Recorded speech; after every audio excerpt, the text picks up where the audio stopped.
సేవార్థమైన భారము కలిగిన యువతీ యువకులకు దేవుని వాక్యాన్ని సేవా విధానాన్ని నేర్పించి ప్రజలను సన్మార్గవర్తనకు నడిపించే దైవిక కళాశాల ఇక్తూస్ బైబిల్ కళాశాల 1996లో ప్రార్థనాపూర్వకంగా ప్రారంభించబడి వందలాది మంది యువతీ యువకులను తీర్చిదిద్దిన కళాశాల ఇక్తూస్ బైబిల్ కళాశాల. సువిశాల ప్రాంగణం, వేలాది ఆధ్యాత్మిక పుస్తకాలతో నిండిన ఓ పుస్తక ప్రపంచం ఇక్తూస్ బైబిల్ కళాశాల. మధురమైన ఆత్మీయ సహవాసం, ఆరాధన మరియు అమూల్యమైన ప్రార్థనా జీవితాన్ని నేర్పించే ప్రార్థనాలయం ఇక్తూస్ బైబిల్ కళాశాల. అమూల్యమైన సలహాలు, సందేహాలకు సక్రమ సమాధానాలు ఇచ్చి మాదిరి చూపుతూ ఆత్మీయాభివృద్ధికి దోహదం చేసే ఆత్మపూర్ణులైన దైవజనులు స్థాపించి నిర్వహించే కళాశాల ఇక్తూస్ బైబిల్ కళాశాల. మంచి కాపరి, పవిత్రమూర్తి పదజాడల్లో నడవడానికి నిరంతరం పురిగొల్పే కళాశాల ఇక్తూస్ బైబిల్ కళాశాల. సేవార్థమైన ఆసక్తి గలవారు వెంటనే సంప్రదించండి. కోర్సు వివరములు: పీటీహెచ్ ఇంగ్లీష్ మీడియం 3 సంవత్సరములు, డిప్టీహెచ్ తెలుగు మీడియం 2 సంవత్సరములు, సిటీహెచ్ తెలుగు మీడియం 2 సంవత్సరములు. గుడివాడ పట్టణంలోని బైపాస్ రోడ్లోని ఇక్తూస్ బైబిల్ కళాశాలలో అడ్మిషన్లు జరుగుతున్నవి. సంప్రదించవలసిన మా సెల్ నెంబర్స్ 9858681695 మరియు 8500545603. ఇక్తూస్ బైబిల్ కళాశాల దైవ పిలుపు కలిగి సేవార్థమైన భారము కలిగిన యువతీ యువకులకు దేవుని వాక్యాన్ని సేవా విధానాన్ని నేర్పించి ప్రజలను సన్మార్గవర్తనకు నడిపించే దైవిక కళాశాల ఇక్తూస్ బైబిల్ కళాశాల. 1996లో ప్రార్థనాపూర్వకంగా ప్రారంభించబడి వందలాది మంది యువతీ యువకులను తీర్చిదిద్దిన కళాశాల ఇక్తూస్ బైబిల్ కళాశాల. సువిశాల ప్రాంగణం, వేలాది ఆధ్యాత్మిక పుస్తకాలతో నిండిన ఓ పుస్తక ప్రపంచం ఇక్తూస్ బైబిల్ కళాశాల. మధురమైన ఆత్మీయ సహవాసం, ఆరాధన మరియు అమూల్యమైన ప్రార్థనా జీవితాన్ని నేర్పించే ప్రార్థనాలయం ఇక్తూస్ బైబిల్ కళాశాల. అమూల్యమైన సలహాలు, సందేహాలకు సక్రమ సమాధానాలు ఇచ్చి మాదిరి చూపుతూ ఆత్మీయాభివృద్ధికి దోహదం చేసే ఆత్మపూర్ణులైన దైవజనులు స్థాపించి నిర్వహించే కళాశాల ఇక్తూస్ బైబిల్ కళాశాల. మంచి కాపరి, పవిత్రమూర్తి పదజాడల్లో నడవడానికి నిరంతరం పురిగొల్పే కళాశాల ఇక్తూస్ బైబిల్ కళాశాల. సేవార్థమైన ఆసక్తి గలవారు వెంటనే సంప్రదించండి. కోర్సు వివరములు: పీటీహెచ్ ఇంగ్లీష్ మీడియం 3 సంవత్సరములు, డిప్టీహెచ్ తెలుగు మీడియం 2 సంవత్సరములు, సిటీహెచ్ తెలుగు మీడియం 2 సంవత్సరములు. గుడివాడ పట్టణంలోని బైపాస్ రోడ్లోని ఇక్తూస్ బైబిల్ కళాశాలలో అడ్మిషన్లు జరుగుతున్నవి. సంప్రదించవలసిన మా సెల్ నెంబర్స్ 9858681695 మరియు 8500545603. ఇక్తూస్ బైబిల్ కళాశాల దైవ పిలుపు కలిగి సేవార్థమైన భారము కలిగిన యువతీ యువకులకు దేవుని వాక్యాన్ని సేవా విధానాన్ని నేర్పించి ప్రజలను సన్మార్గవర్తనకు నడిపించే దైవిక కళాశాల ఇక్తూస్ బైబిల్ కళాశాల.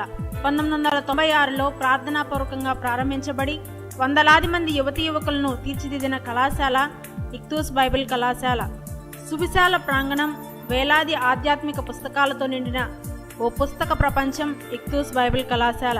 మధురమైన ఆత్మీయ సహవాసం, ఆరాధన మరియు అమూల్యమైన ప్రార్థనా జీవితాన్ని నేర్పించే ప్రార్థనాలయం ఇక్తూస్ బైబిల్ కళాశాల. అమూల్యమైన సలహాలు, సందేహాలకు సక్రమ సమాధానాలు ఇచ్చి మాదిరి చూపుతూ ఆత్మీయాభివృద్ధికి దోహదం చేసే ఆత్మపూర్ణులైన దైవజనులు స్థాపించి నిర్వహించే కళాశాల ఇక్తూస్ బైబిల్ కళాశాల. మంచి కాపరి, పవిత్రమూర్తి పదజాడల్లో నడవడానికి నిరంతరం పురిగొల్పే కళాశాల ఇక్తూస్ బైబిల్ కళాశాల. సేవార్థమైన ఆసక్తి గలవారు వెంటనే సంప్రదించండి. కోర్సు వివరములు: పీటీహెచ్ ఇంగ్లీష్ మీడియం 3 సంవత్సరములు, డిప్టీహెచ్ తెలుగు మీడియం 2 సంవత్సరములు, సిటీహెచ్ తెలుగు మీడియం 2 సంవత్సరములు. గుడివాడ పట్టణంలోని బైపాస్ రోడ్లోని ఇక్తూస్ బైబిల్ కళాశాలలో అడ్మిషన్లు జరుగుతున్నవి. సంప్రదించవలసిన మా సెల్ నెంబర్స్ 9858681695 మరియు 8500545603. ఇక్తూస్ బైబిల్ కళాశాల దైవ పిలుపు కలిగి సేవార్థమైన భారము కలిగిన యువతీ యువకులకు దేవుని వాక్యాన్ని సేవా విధానాన్ని నేర్పించి ప్రజలను సన్మార్గవర్తనకు నడిపించే దైవిక కళాశాల ఇక్తూస్ బైబిల్ కళాశాల. 1996లో ప్రార్థనాపూర్వకంగా ప్రారంభించబడి వందలాది మంది యువతీ యువకులను తీర్చిదిద్దిన కళాశాల ఇక్తూస్ బైబిల్ కళాశాల. సువిశాల ప్రాంగణం, వేలాది ఆధ్యాత్మిక పుస్తకాలతో నిండిన ఓ పుస్తక ప్రపంచం ఇక్తూస్ బైబిల్ కళాశాల. మధురమైన ఆత్మీయ సహవాసం, ఆరాధన మరియు అమూల్యమైన ప్రార్థనా జీవితాన్ని నేర్పించే ప్రార్థనాలయం ఇక్తూస్ బైబిల్ కళాశాల. అమూల్యమైన సలహాలు, సందేహాలకు సక్రమ సమాధానాలు ఇచ్చి మాదిరి చూపుతూ ఆత్మీయాభివృద్ధికి దోహదం చేసే ఆత్మపూర్ణులైన దైవజనులు స్థాపించి నిర్వహించే కళాశాల ఇక్తూస్ బైబిల్ కళాశాల. మంచి కాపరి, పవిత్రమూర్తి పదజాడల్లో నడవడానికి నిరంతరం పురిగొల్పే కళాశాల ఇక్తూస్ బైబిల్ కళాశాల. సేవార్థమైన ఆసక్తి గలవారు వెంటనే సంప్రదించండి. కోర్సు వివరములు: పీటీహెచ్ ఇంగ్లీష్ మీడియం 3 సంవత్సరములు, డిప్టీహెచ్ తెలుగు మీడియం 2 సంవత్సరములు, సిటీహెచ్ తెలుగు మీడియం 2 సంవత్సరములు. గుడివాడ పట్టణంలోని బైపాస్ రోడ్లోని ఇక్తూస్ బైబిల్ కళాశాలలో అడ్మిషన్లు జరుగుతున్నవి. సంప్రదించవలసిన మా సెల్ నెంబర్స్ 9855681695 మరియు 8500545603.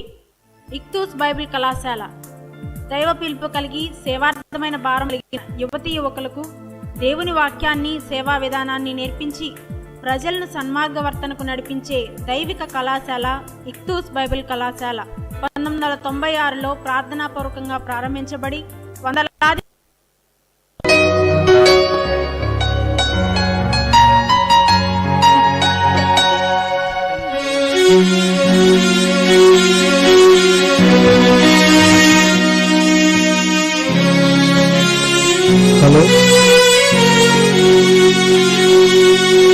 మనలో ప్రతి ఒక్కరి పేరు యేసుకు తెలుసు. మనలో ప్రతి ఒక్కరి ఊహలు యేసుకు తెలుసు. మనలో ప్రతి ఒక్కరి పేరు యేసుకు తెలుసు. మనలో ప్రతి ఒక్కరి ఊహలు యేసుకు తెలుసు. హృదయంతరంగంలో బాధలు తెలుసు. మన గుండె లోతుల్లో వేదనలు తెలుసు. హృదయంతరంగంలో బాధలు తెలుసు.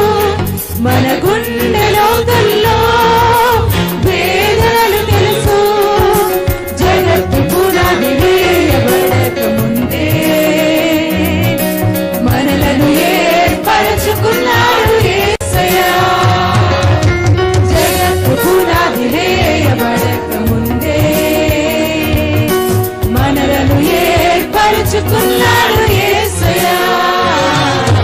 మనలో ప్రతి ఒక్కరి పేరు యేసుకు తెలుసు. మనలో ప్రతి ఒక్కరి ఊహలు యేసుకు తెలుసు.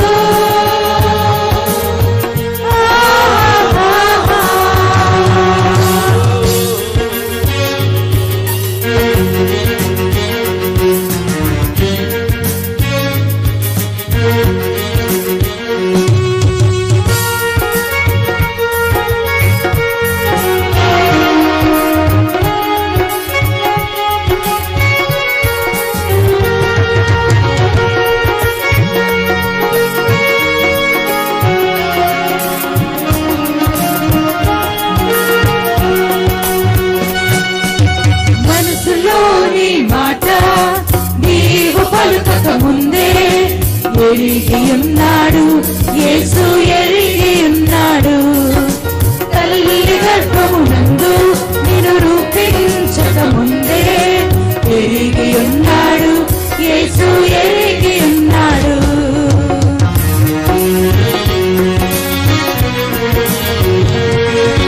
మనసులోని మాట నీవు పలుకక ముందే ఎరిగి ఉన్నాడు యేసు, ఎరిగి ఉన్నాడు. తల్లి గర్భమునందు నిన్ను రూపించక ముందే ఎరిగి ఉన్నాడు యేసు, ఎరిగి ఉన్నాడు.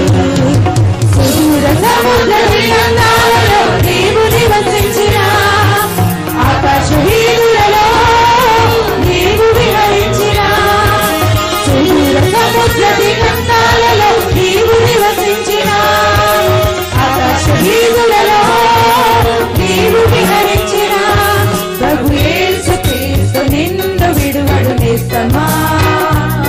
ప్రభు యేసుని నీ హృదయములోనికి ఆహ్వానించుమా.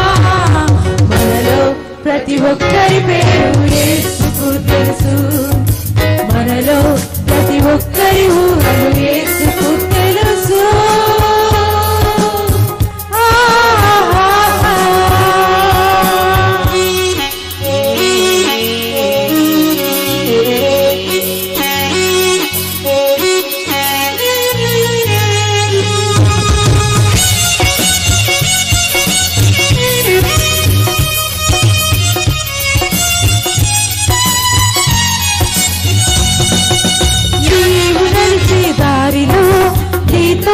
సహవాసిగా యేసు ఉన్నాడు, ప్రభు యేసు ఉన్నాడు. నీవు మాట్లాడే వేళలో మంచి స్నేహితునిగా యేసు ఉన్నాడు, ప్రభు యేసు ఉన్నాడు.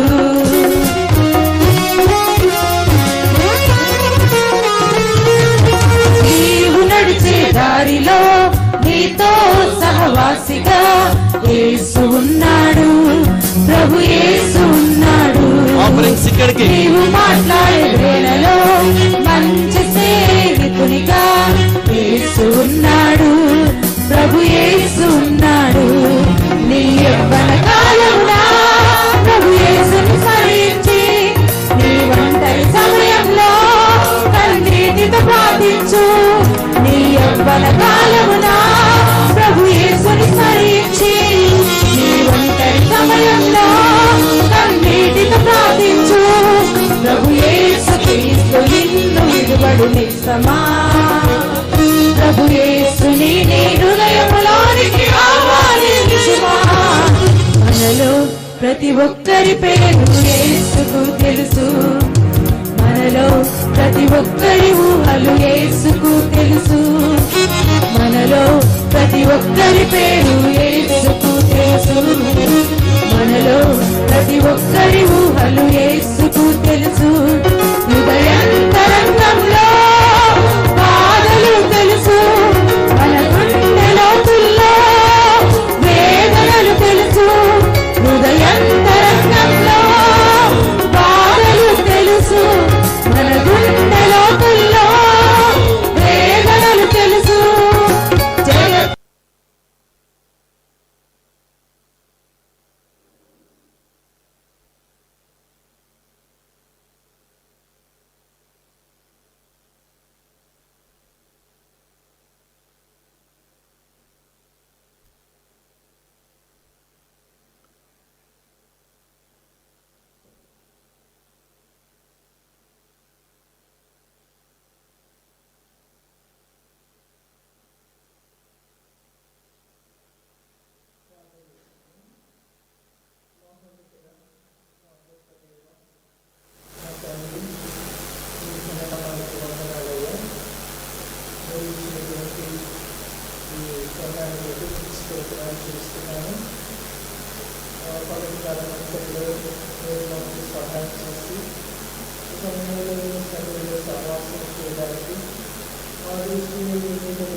ఆసక్తితో చేరి ఈ సాహిత్యంలో ఎవరి వాక్కుల శ్రద్ధతో వారి గృహాల చుట్టూ చేరినటువంటి వీళ్ళందరినీ మీకు వందనాలు.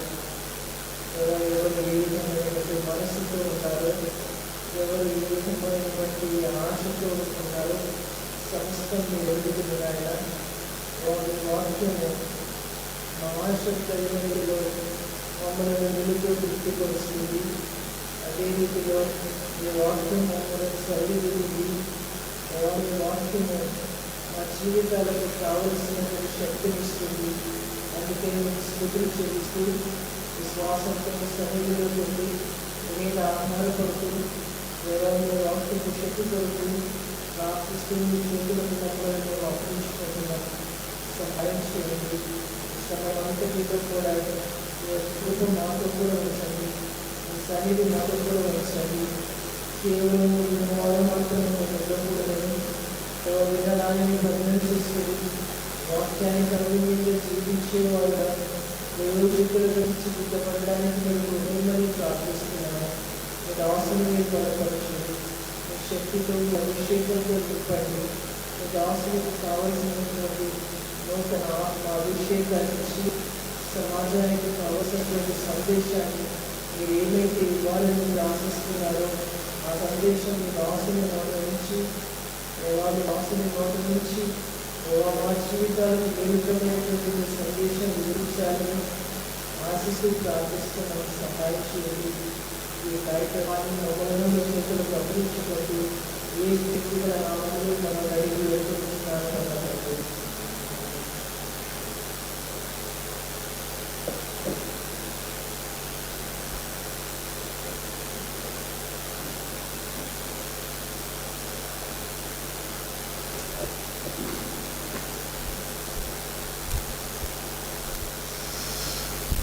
దేవుని శ్రేష్ఠ నామానికి మహిమ కలుగును గాక.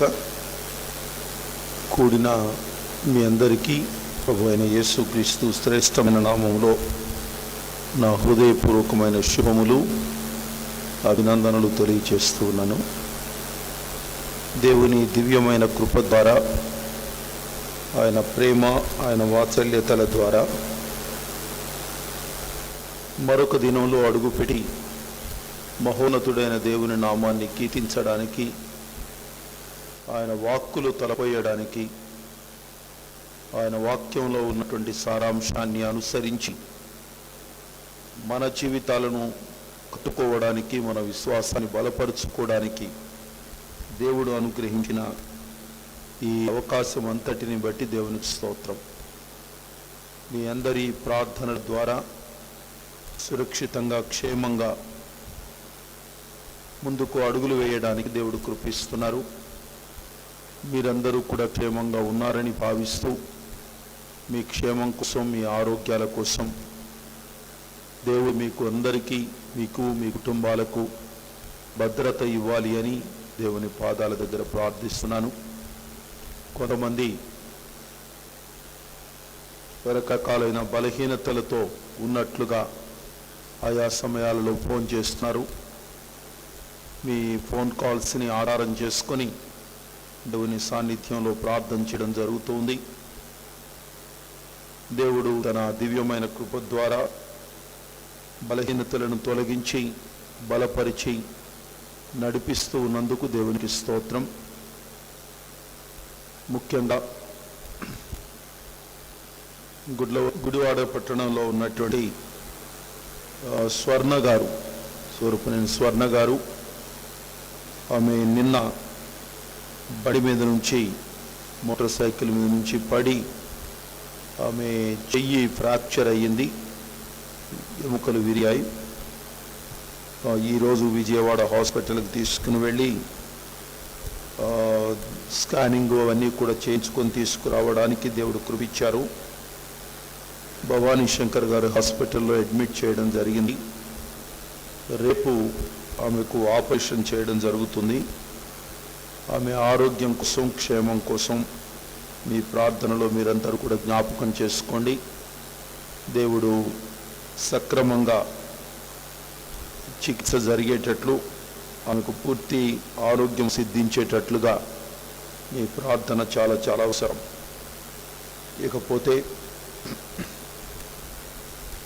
సింగపూర్లో గుడివాడ పట్టణానికి చెందిన వీరయ్య గారు, వారి యొక్క కుమార్తె సింగపూర్ ఉంటున్నారు. వాళ్ళు, ఆ పాప, అలాగే పాప భర్త సురేంద్ర, ఆ పాపకు కొద్ది కాలంగా అనారోగ్యంగా, బలహీనతగా ఉంటుంది. దాని విషయంలో గతంలో మన సంఘంలో కూడా ప్రార్థన చేస్తున్నాం. ఆమెకు ఈరోజు సింగపూర్లో మేజర్ ఆపరేషన్ జరిగింది. దేవుడు త్వరగా బిడ్డ కోలుకొని మంచి ఆరోగ్యవంతురాలుగా, దేవుని కొరకు ఒక అద్భుతమైన సాక్షిగా దేవుడు ఆ బిడ్డను నిలబెట్టుకునేటట్లుగా మీ ప్రార్థనలో మీరు గుర్తు చేసుకోవాలని కూడా మీకు మనవి చేస్తున్నాను. అలాగే ఇంకెవరెవరైతే బలహీనతలతో ఉన్నారో వారందరి కొరకు ప్రార్థిస్తున్నాం. దేవుడు ప్రతి ఒక్కరికి ఆరోగ్యాన్ని ఇచ్చి, క్షేమాన్ని కలిగించి నడిపించేటట్లు మీ ప్రార్థనలు కూడా చాలా అవసరం. ఈ కరోనా వైరస్ తీవ్రత చాలా ఉద్ధృతిగా ఉంది. ప్రాముఖ్యంగా ఆంధ్రప్రదేశ్లో 2000 పైచిలకు కేసులు ఈరోజు బయటకు వచ్చాయి. అలాగే గతంలో కంటే కూడా మృతుల సంఖ్య కూడా రోజు రోజుకు పెరుగుతుంది. చాలా ప్రార్థన చేయాలి. రాబోయే రోజుల్లో ఇంకా చాలా ఉధృతంగా ఉంటుంది అంటున్నారు. అందుచేత ప్రార్థనాపూర్వకంగా ముందుకు అడుగు వేయడంతో పాటుగా మనం కూడా కాస్తంత జాగ్రత్తగా పరిశుద్ధంగా బ్రతకడం చాలా అవసరం. వ్యాధులు పోవాలి అని మనం కోరుకుంటున్నాం, కానీ మనస్సులో ఉన్నటువంటి మలినాలు పోవడం లేదు చాలామందిలో. అలాగే హృదయాల్లో ఉన్నటువంటి అపవిత్రత పోవడం లేదు.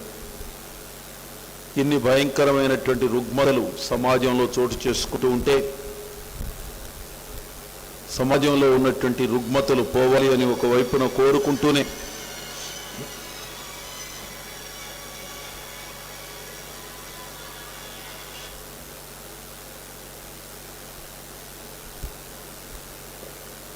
రుగ్మతలు పోవాలి అని ఒకవైపున మనం కోరుతూ మరొక వైపున దేవునికి విరుద్ధమైనటువంటి అవలక్షణాలతో మలినమైన మనస్తత్వాలతో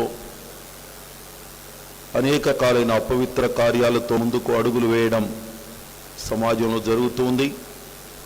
కాబట్టి ఉధృతికి ఈ భయంకరమైనటువంటి ఈ జబ్బులకు వీటన్నిటికీ కారణం ఏమిటంటే మానవుని యొక్క తప్పిదాలు. అది నేను ఇప్పటి నుంచినో గతంలో చెప్తూ వచ్చాము. ఆరంభ దినాల్లో చాలా ఏడుస్తూ ప్రార్థన చేశాం. పాపం తొలగిపోవాలి, చెడుతనం తొలగిపోవాలి, అపవిత్రత తొలగిపోవాలి అని కొన్నిసార్లు ఈ ఆర్తనాదాలన్నీ కూడా చెవిటివాడి ఎదుట శంఖం ఊదినట్లుగా కొంతమంది మనుషుల ఎదుట అలాగే తయారవుతున్నాయి. కానీ దేవుడు వింటున్నాడు. వింటున్నటువంటి దేవుడు మనుషులు మారడానికి అవకాశం ఇస్తాడు. మార్పు చెందకపోతే దానికి తగిన రీతిలో సమాజానికి అంతటికీ కూడా భయంకరమైనటువంటి ఉపద్రవాన్ని తీసుకుని వచ్చి పెట్టడం అనేది ఖాయంగానే కనబడుతుంది చరిత్ర అంతట్లో. మనం ఆదికాండం మీద ధ్యానాలు చేస్తూ వస్తున్నాం. దానిలో మనం 6వ అధ్యాయం 7వ అధ్యాయం దగ్గరకు వచ్చేసరికి భూమి మీద నరుల చెడుతనము గొప్పది, అలాగే వారి యొక్క ఆలోచనలన్నీ కూడా చెడ్డవి. వాళ్ళంతా తమ మార్గాలు చెరిపివేసుకుని ఉన్నారు. అందుచేత నా సన్నిధిలో వారి అంతం వచ్చింది అని అంటూ వారి పాపానికి ఫలితంగానే లోకం మీదికి దేవుడు భయంకరమైన ఉగ్రతను పంపించాడు. ఆ ఉగ్రతలో నుండి నీతిమంతుడైన నోవహును అలాగే నోవహు కుటుంబాన్ని మాత్రమే దేవుడు అద్భుతంగా కాపాడడం జరిగింది. అదే రీతిగా చరిత్ర అంతట్లో బైబిల్ యొక్క అధ్యయనాల్లో కానీ చరిత్రలో కానీ ఎక్కడెక్కడైతే పాపము పండిందో అక్కడ దేవుని యొక్క ఉగ్రత కూడా చాలా తీవ్రమైన రూపంలో భయంకరమైన రూపంలో ఆ కుటుంబాల మీదికి ఆ వ్యవస్థ మీదికి ఆ వ్యక్తుల మీదికి వచ్చి పడినటువంటి పరిస్థితులు మనకు దేవుని వాక్యంలో కనిపిస్తాయి. ఈరోజు ఆదికాండంలో నుంచి 18వ అధ్యాయంలో నుంచి కొన్ని వచనాలు మనం చదువుకుందాం.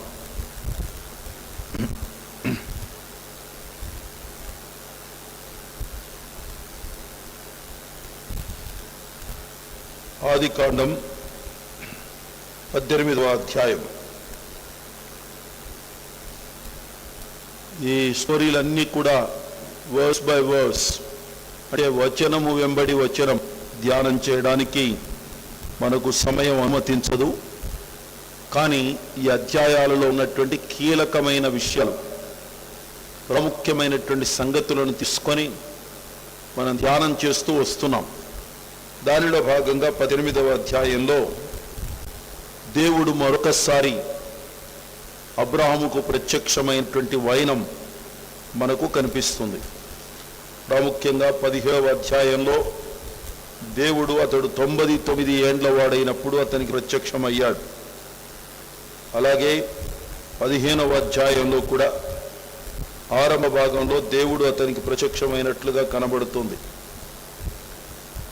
ఈ విధంగా దేవుని యొక్క ప్రత్యక్షతలు అబ్రహాము జీవితంలో పలు విధాలుగా అతనికి కనిపించడం, దేవుడు అతనితో మాట్లాడడం, అతనిని బలపరచడం, అతని పట్ల దేవుడు తనకున్న ప్రణాళికలను వ్యక్తం చేయడం, ఇలాంటి విషయాలన్నీ కూడా మనకు కనిపిస్తాయి.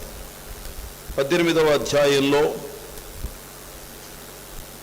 ఎండవేళ అబ్రాము గుడార ద్వారంలో కూర్చున్నాడు.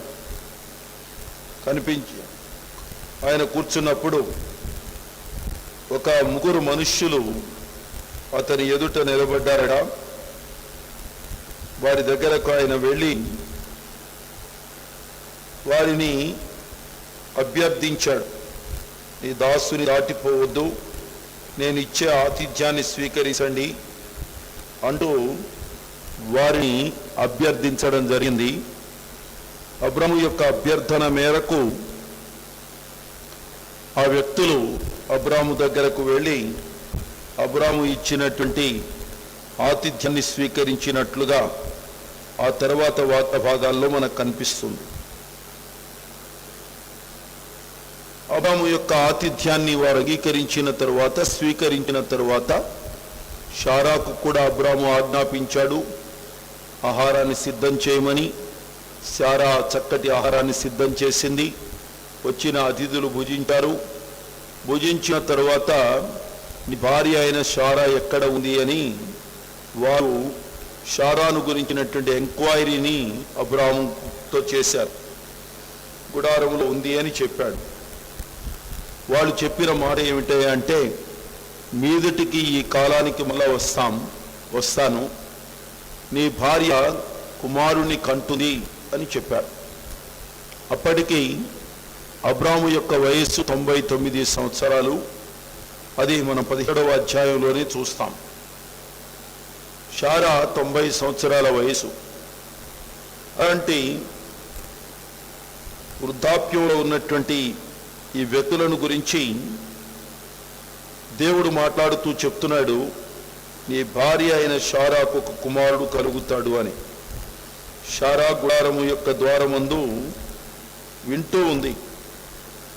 షారా ఆ మాటలు విన్న తర్వాత 12వ వచనంలో అనుకుందట, నేను బలము ఉడిగిన దాననైన తరువాత నాకు సుఖము కలుగునా, నా యజమానుడు వృద్ధుడయ్యున్నాడు కదా అని తనలో నవ్వుకొనెను.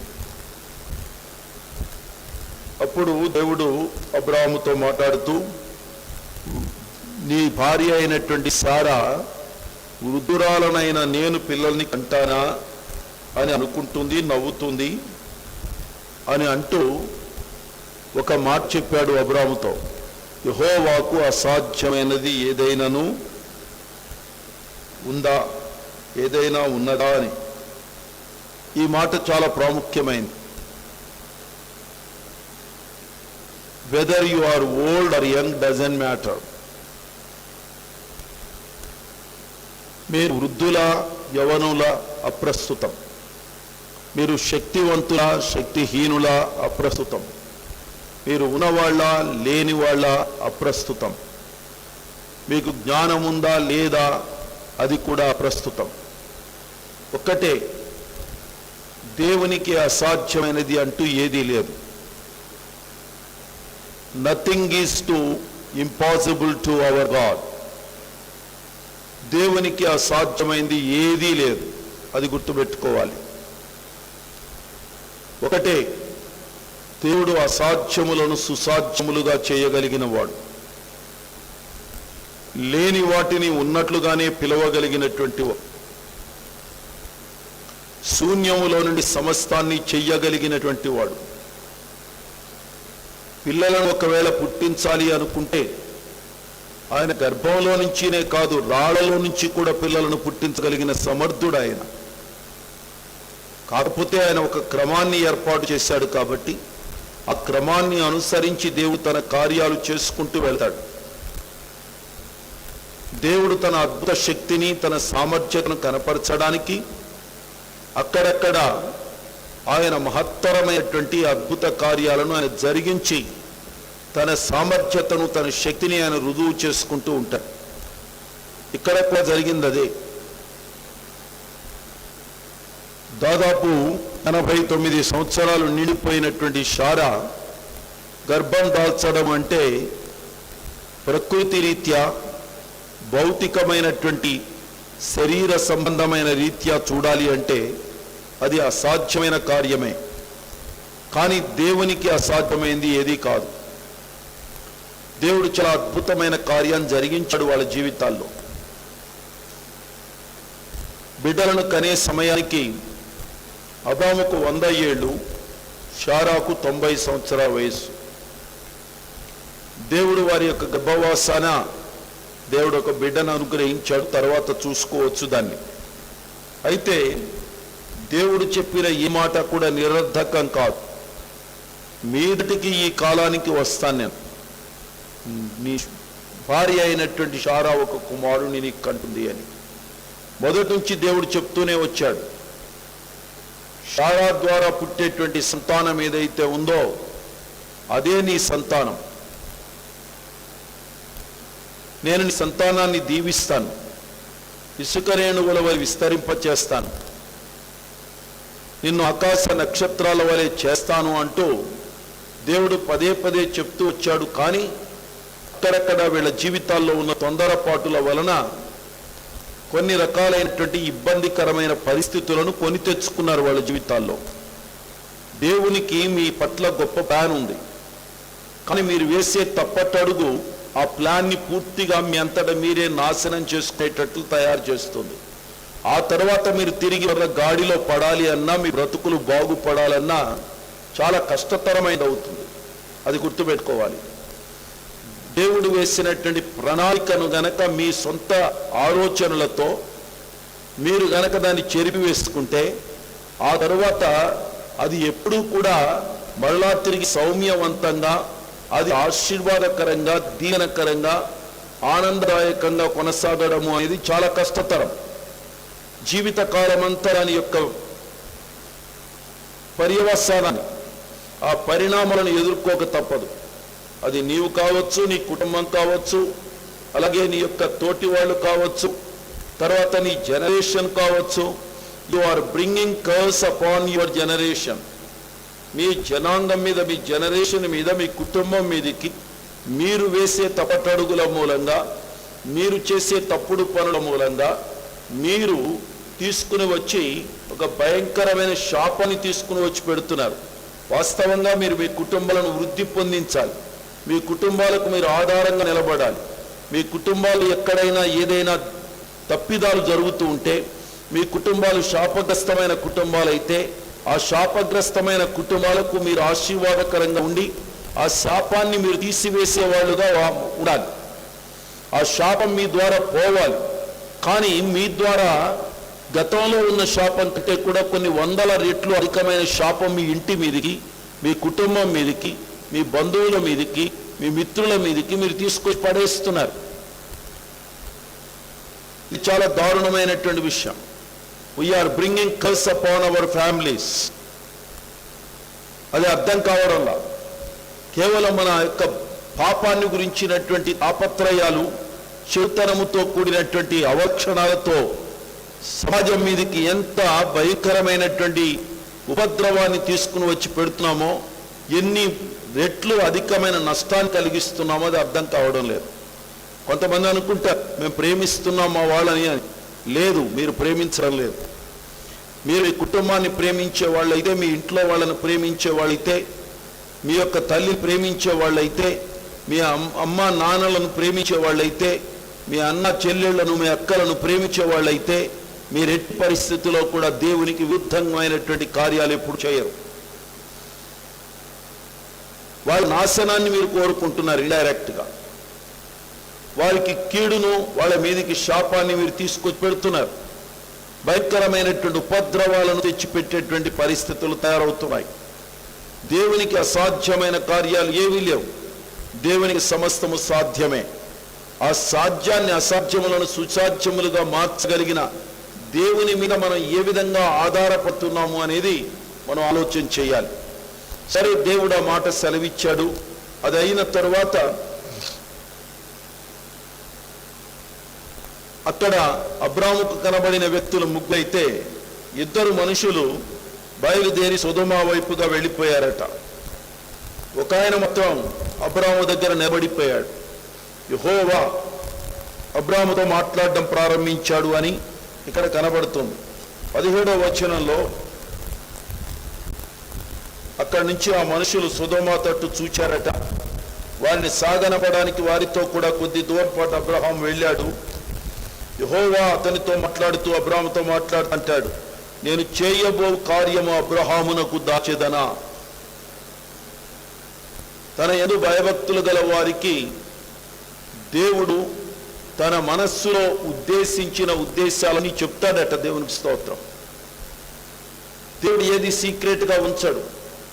నీ హృదయం దేవునికి అనుకూలంగా ఉంటే, దేవునికి నువ్వు ఇష్టమైన వ్యక్తివైతే, God can reveal what is right and what is wrong.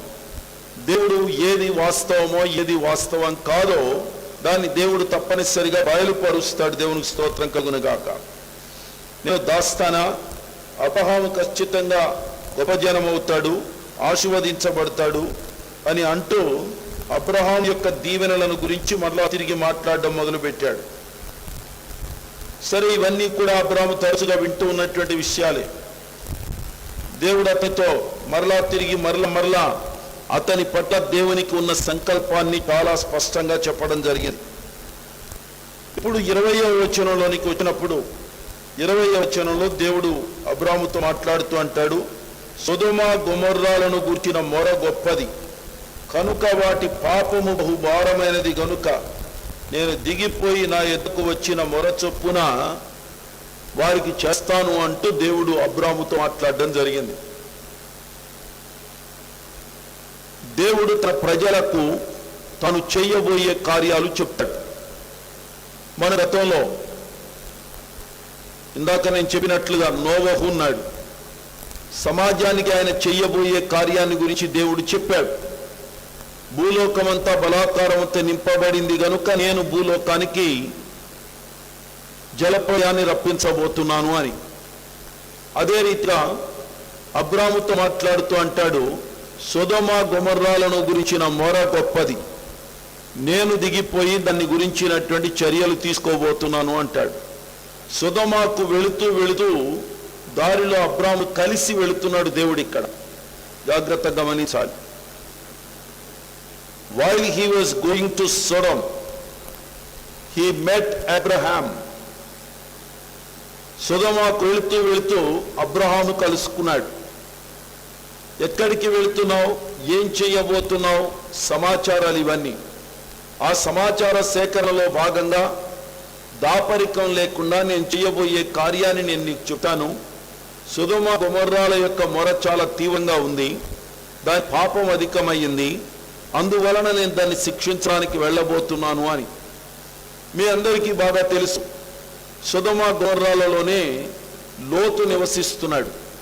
14వ అధ్యాయంలో సొదొమ గొమొర్రా ఆ ప్రక్కనే ఉన్న రాజ్యాలన్నీ కూడా వేరే వాళ్ళ చేత ఓడించబడి ఆ రాజుల్ని, ఆ రాజులకున్న ఆస్తిని, అక్కడున్న లోతు కుటుంబాన్ని అంతటిని ఎత్తుకొని వెళ్ళిపోతున్నప్పుడు తన ఇంట పుట్టి అలవర్చబడిన 318 మంది చేత వారందరినీ కూడా చాలా దూరం పాటు తరిమి మొత్తానికి వారిని ఓడించి సొదొమ రాజును విడిపించడు, అతని ఆస్తిని అతనికి ఇచ్చి వేశాడు. అలాగే లోతు కుటుంబాన్ని కూడా విడిపించి తీసుకుని వచ్చాడు. ఇంత చావు దెబ్బతిన్న తర్వాత అయినా సొదొమ గొమొర్రా వాసులకు బుద్ధి రావాల్సింది.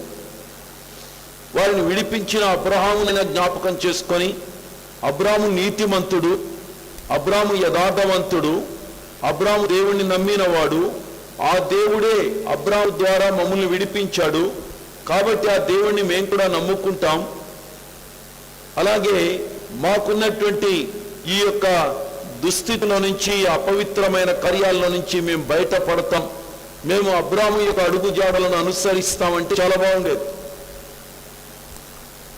ఆస్తంతా నువ్వే తీసుకో, మనుషులు మాత్రం నాకు ఇవ్వు అని అడిగాడు సొదొమరాజు.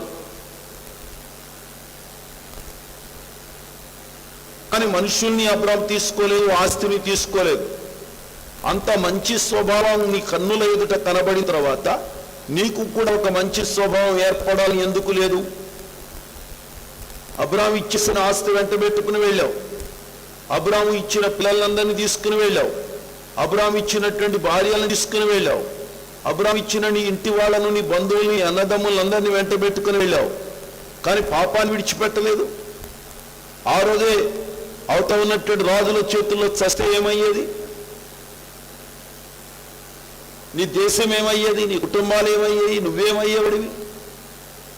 నువ్వు బతికింది పాపం చేయడానికా? రక్షించబడింది పాపం చేయడానికా? దేవుడు తన అమూల్యమైన రక్తం చేత నిన్ను కడిగి శుద్ధీకరించింది పాపం చేయడానికా? కలువరి శిలువలో తన అమూల్య రకాన్ని దారపోసింది పాపం చేయడానికా?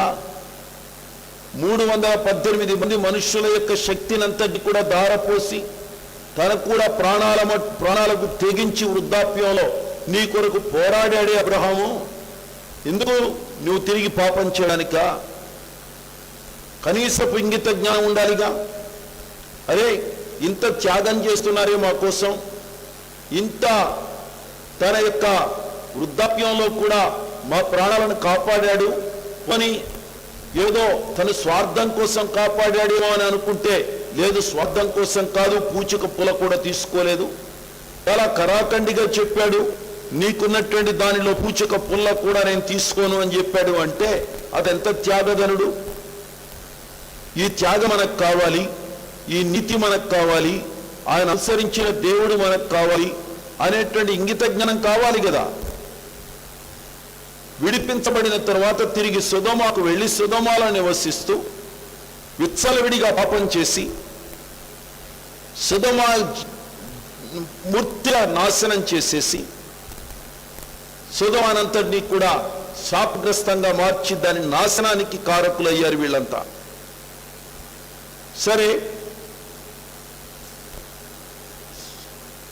సొదొమను గురించి నేను అనుకుంటున్నాను, సొదొమను గురించి దేవుడు అబ్రాముతో ఎందుకు మాట్లాడాలి? నా ఉద్దేశ ప్రకారంగా, దిస్ ఈజ్ మై ఇమాజినేషన్, లేకపోతే నేను ఊహిస్తున్నాను. ఏటయ్యా అంటే, సొదొమను గురించి అబ్రాహాము మర్చిపోలేదు. అబ్రామును సొదొమ మర్చిపోయింది, కానీ సొదొమను అబ్రాము మర్చిపోలేదు. ఇది నా భావన. చాలాసార్లు చేసిన మేలులను నువ్వు మర్చిపోతావేమో, కానీ నిన్ను మాత్రం అంత ప్రాణాలకు తెగించి నీకు సహాయం చేసిన వ్యక్తి మాత్రం ఎల్లప్పుడూ నువ్వు క్షేమంగా ఉండాలని కోరుకుంటాడు, నువ్వు ఆరోగ్యంగా ఉండాలని కోరుకుంటాడు, నువ్వు బాగా ఉండాలని కోరుకుంటాడు, నీకు నష్టం కలగకూడదని కోరుకుంటాడు, నీకు క్షేమం కలగాలని వాళ్ళు ఆశిస్తారు. Even though you are not remembering them a single time, ఒక్కసారి కూడా మీరు జ్ఞాపకం చేసుకోకపోయినా, మిమ్మల్ని కాపాడిన ఆ మమకారం, మిమ్మల్ని కన్న మమకారం, మీకోసం త్యాగం చేసిన మమకారం, మీకోసం యుద్ధం చేసినటువంటి ఆ సీన్స్ ఉన్నాయే, ఆ జ్ఞాపకాలు ఉన్నాయే, అవి పదే పదే నిన్ను జ్ఞాపకం చేస్తాయి.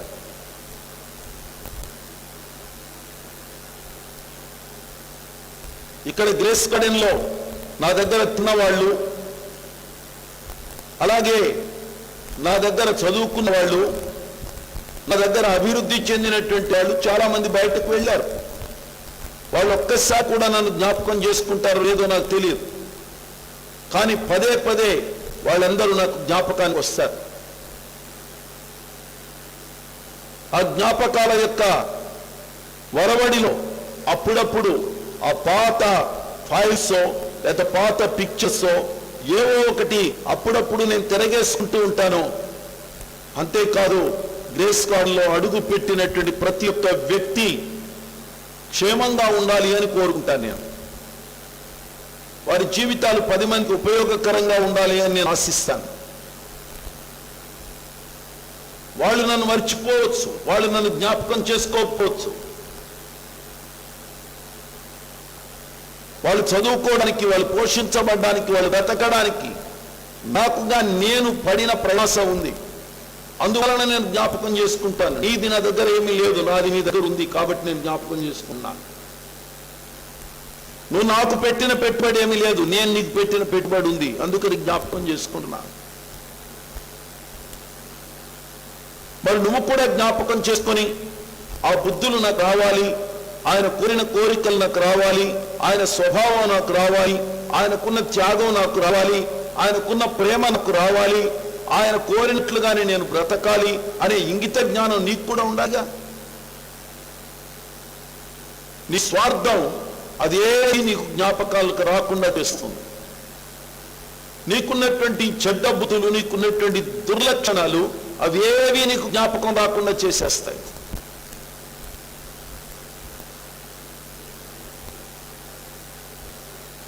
నీకోసం త్యాగం చేసిన వాడు ఏమైపోయినా పర్లేదు, నీవు కన్నవాళ్ళు ఏమైపోయినా పర్లేదు, కానీ నువ్వు మాత్రం ఏదో కాసేపు చెడుతనంలోనో పాపంలోనో అపవిత్రతలోనో జీవించడానికి నీకు బాగా ఇష్టం.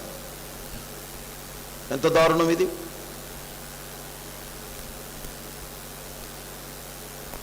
దేవుడు అబ్రహాముతో ఎందుకు మాట్లాడుతున్నాడు? సొదొమ ప్రజలు తెచ్చినటువంటి అక్కడ నుంచి వచ్చిన బర గొప్పది, వాళ్ళ పాపం చాలా గొప్పది. ఎందుకు మాట్లాడుతున్నాడు ఇదంతా? సొదొమను గురించి అబ్రహాము మనస్సు నిండా ఉంది కోరిక, సొదొమ క్షేమంగా ఉండాలి, సొదొమలో ఉన్నటువంటి లోతున్నాడు, లోతును బట్టి సొదొమ బాగుపడాలి, సొదొమను కాపాడి సొదొమను శత్రువుల చేతుల నుంచి విడిపించింది తానే. కాబట్టి వారి గురించి ఎప్పుడు ఆలోచిస్తుండేవాడు. ఆలోచిస్తుంటే అబ్రాం ఇలా అన్నాడేమో దేవుడు, అబ్రాం సొదొమను గురించి నువ్వు చాలా హృదయంలో చాలా ఆశగా ఉన్నావయ్యా, సొదొమను నువ్వు మర్చిపోవడం లేదయ్యా, కానీ సొదొమని ఇప్పుడు మర్చిపోయింది. సొదొమకు నీ అవసరత లేదు, సొదొమ యొక్క జీవితం కాస్త సర్వనాశనం అయిపోయింది. నీ ప్రేమను వాళ్ళు గుర్తు చేసుకోవడం లేదు, నీ మంచితనం గుర్తు చేసుకోవడం లేదు, నీ యొక్క త్యాగాన్ని గుర్తు చేసుకోవడం లేదు. వాళ్ళ పాపానికి జీవితాన్ని అమ్మేసుకున్నారయ్యా. అందుచేత వాళ్ళ జీవితానికి నేను తీవ్రమైన పనిష్మెంట్ ఇవ్వబోతున్నాను అని దేవుడు చెప్పాడు. అందుకే వెళ్తున్నాను సొదొమ దగ్గరకు. దేవుడు ఎప్పుడప్పుడు వస్తాడు, జాగ్రత్త. మీ దగ్గరకు దేవుడు వచ్చాడా తప్పించుకోవడం అనేది సాధ్యం కాదు. మీ దగ్గరకు రావడానికి ముందు దేవుడు అప్పుడప్పుడు దేవుని సేవకుల దగ్గరకు వస్తాడు, సేవకులతో మాట చెప్తాడు ఇది అని.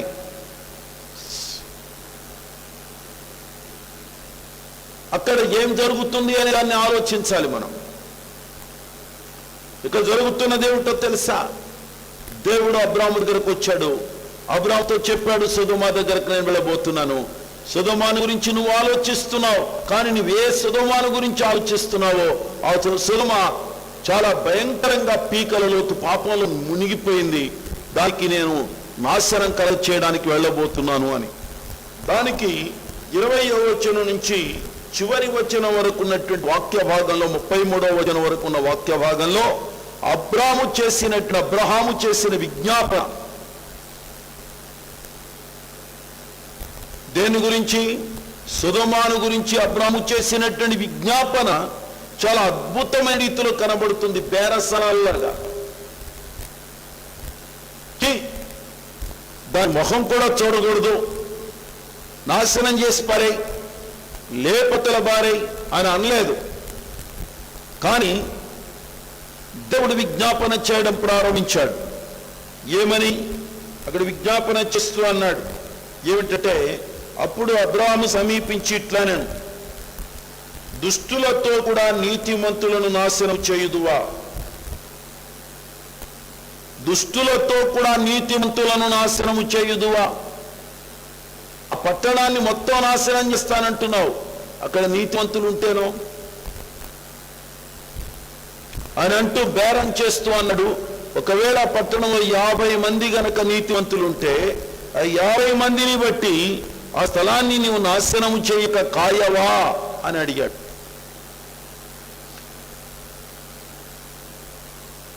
అంతేకాదు, దుష్టులతో నీతిమంతులను చంపుట నీకు దూరమవునుగాక, నీతిమంతుడిని దుష్టునితో సమానముగా ఎంచుట నీకు దూరమవునుగాక. సర్వలోకమునకు తీర్పు తీర్చువాడు న్యాయము చేయడా అంటూ దేవునితో ఇతడు వాదానికి దిగినట్లుగా మాట్లాడడం ప్రారంభించాడు.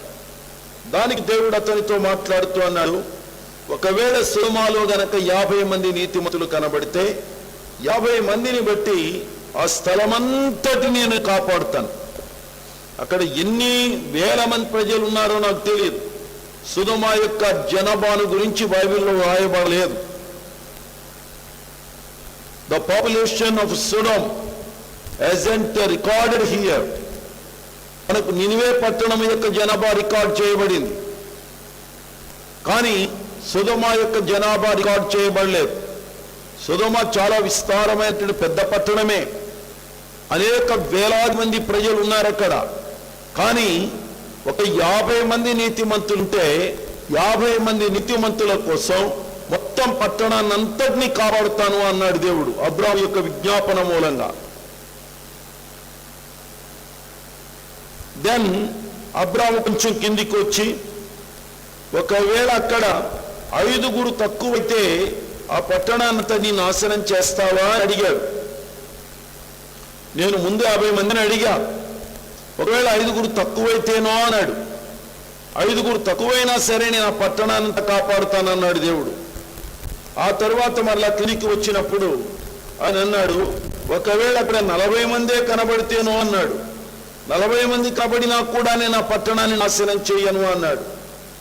ఒకవేళ 30 మంది కనబడితేనో అన్నాడు. 30 మంది కనబడినా కూడా నేను నాశనం చేయను.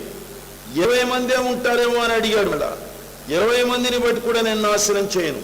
తర్వాత అన్నాడు 10 మంది ఉంటారేమో, అయినా కూడా నేను నాశనం చేయను.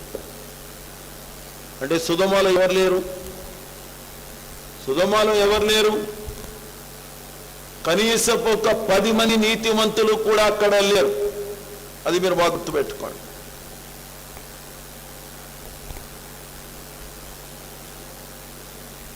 వీళ్ళందరూ కూడా ఒకానొక రోజున 14వ అధ్యాయంలో వీళ్ళందరూ చెరపట్టబడిన మనుషులే. తీసుకుని వెళ్ళిపోయి వీళ్ళందరినీ వధకు గురి చేసి ఉండేవాడు శత్రురాజులు. బానిసలుగా మార్చుకుని ఉండేవారు. గొడ్డి చాకరీ చేయాల్సి వచ్చేది. బానిసల్లాగా అక్కడ బతకాల్సి వచ్చేది శత్రురాజు దగ్గర. శత్రురాజుల యొక్క చేతుల్లో కీలుగుమల్లాగా ఉండాల్సి వచ్చేది. కానీ స్వేచ్ఛ దేవుడు ఎందుకు ఇచ్చాడు నీకు? పాపం చేయడానిక? నిన్ను బానిసగా పెట్టుకోకుండా నేను కుమార్తెగా చూడడానికి, లేక కుమారునిగా చూడడానికి కారణం పాపం చేయడానిక? నీకు స్వేచ్ఛ ఇచ్చి పాపం చేయడానిక?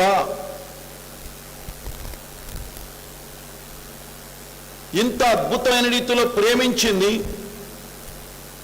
నిన్ను విడిపించింది, తిరిగి నిన్ను స్వతంత్రంగా మార్చింది, నీ రాజ్యానికి నువ్వు వెళ్ళగలిగేటట్లుగా నీకు అవకాశం కల్పించింది. బానిసగా ఉన్నటువంటి నిన్ను విడిపించి ఇంత అద్భుతమైనటువంటి అవకాశాన్ని నీకు కల్పించింది ఎందుకు? కనీసం ఒక 10 మంది కూడా లేదా అక్కడ? ఒక్కడికి కూడా బుద్ధి లేదా? ఒక్కడికి కూడా జ్ఞానం లేదా? ఒక్కడు కూడా అబ్రాహామును జ్ఞాపకం చేసుకోలేదా? ఒక్కడు కూడా నీతిగా బ్రతకాలని ఇక మీదట అయ్యో మనం దారి తప్పి బ్రతికాం, అందుకే శత్రురాజుల చేతికి అప్పగించబడ్డాం, అబ్రహాము లేకపోతే ఏమైపోయేవాళ్ళమో, ఇక మీదటైనా బుద్ధి తెచ్చుకొని జ్ఞానం కలిగి బ్రతుకుదాం అనేటువంటి భావన వీళ్ళకు ఉండాలి కదా. ఇప్పటి వరకు అనేక లోపాలు ఉన్నా నిన్ను క్షమిస్తూ, నిన్ను కరుణిస్తూ, నిన్ను ప్రేమిస్తూ, నీకు కావలసినటువంటి సమస్త విధములైనటువంటి చేయూతలు అనుగ్రహిస్తూ, నీ దగ్గర నుంచి ఏమి ఆశించకుండా నీకు అన్ని రకాలైన సత్కార్యాలు చేసి నిన్ను నీ దేశానికి పంపించేస్తే నీ స్వేచ్ఛను నీవు ఎందుకు వాడుకుంటున్నావు? How you are utilising your freedom? గలతీ పత్రికలో దైవజనుడైన పౌలు రాస్తూ అంటాడు, క్రీస్తు ఈ స్వాతంత్ర్యం అనుగ్రహించి మనలను స్వతంత్రులుగా చేశాడు. కాబట్టి మీరు స్థిరముగా నిలిచి మరల దాస్యము కాడి క్రింద చిక్కుకోవద్దు అని చెప్పాడు 5వ అధ్యాయం 1వ వచనంలో. దేవుడు మీకు స్వతంత్రాన్ని అనుగ్రహించాడు, మిమ్మల్ని స్వతంత్రులుగా చేశాడు. మరలా తిరిగి మీరు దాస్యం అనే కాడి కింద చిక్కుకోవద్దు అన్నాడు. అదే గలతీ పత్రికలో తర్వాత అధ్యాయాల్లోనికి వచ్చినప్పుడు ఇక్కడ అంటాడు, మీకు దేవుడు అనుగ్రహించిన స్వాతంత్రాన్ని శరీర క్రియలకు హేతువు చేసుకొనక ప్రేమ కలిగిన వారై ఒకరికి ఒకడు దాసుగా ఉండండి, నీతి కలిగి బ్రతకండి అంటూ దేవుడు చెప్పాడు. దేవుడిచ్చిన స్వాతంత్రం శరీర క్రియలను జరిగించడానికి కాదు.